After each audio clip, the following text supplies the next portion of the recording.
definitively one way or another, right?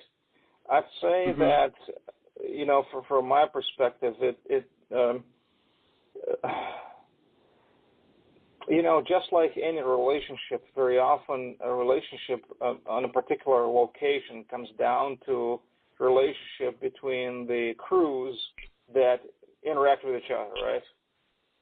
Yeah. It's like, your relationship with AT&T is based on the last customer service interaction you had, right? It has nothing to do with the company, right? Yep. If local crews get along, quote unquote, well, that relationship can be perceived as good, right? But at the corporate level, what kind of relationship is going on, it's hard to say, right? Typically, short line railroads, even in captive markets, and I think that I can say pretty comfortably that many customers are going to say that short line railroads, even in the captive market, even knowing that customers don't have other choices, they're more customer friendly. All right, they are the face, in many ways, the face, so to speak, of a railroad. Even in many cases, the face of a Class 1. And that's why they often say is that short lines, kind of overlap with Class 1 railroads, and they're the face of the last mile, but they're often plagued or they're not immune from the issues that Class 1s have, because problems of Class 1s spill over to short lines, affect customer, and the short line's kind of caught in the middle, right? Yeah. So to give you an example is that, I'm trying to pull cars out of Tulsa. I'm 50 miles away from Tulsa, and short line is trying to hand over cars to BN. BN is going to hand over cars to UP. And there's going to be this finger pointing going on back and forth, is that we handed over cars to you, and BN is going to say, no, you didn't release them. Yes, we did. No, you didn't. We came to get them. They were not available.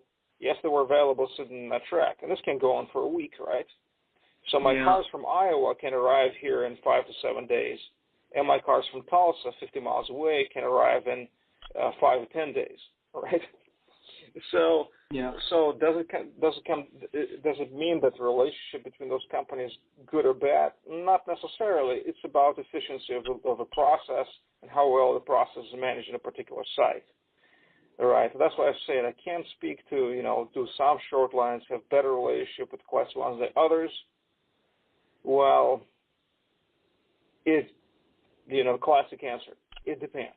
It depends on location, depends, if there's a dispute going on with someone over some kind of track or access to customer or whatnot, that relationship is going to be perceived as bad, while, the same people on the ground are not going to have any issues because it's just business as usual, right? Does that make sense? No, that makes sense. So, I guess, correct me if I'm wrong, I'm going to make an assertion. So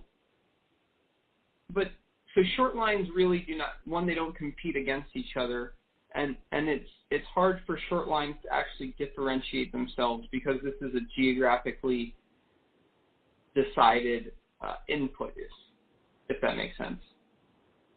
Mm-hmm.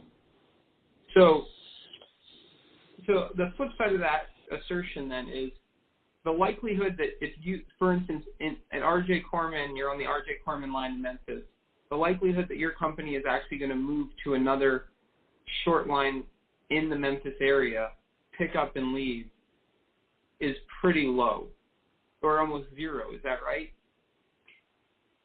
Yes, that's probably right.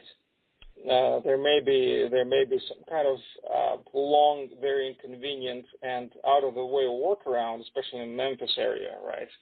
But in terms of time, cost, immediate availability, you're probably right, yes. And so that probability of actually leaving your short line operator, what would you say that is? Very, very small. I don't know, in terms of percents, I don't know, 10%, I don't know.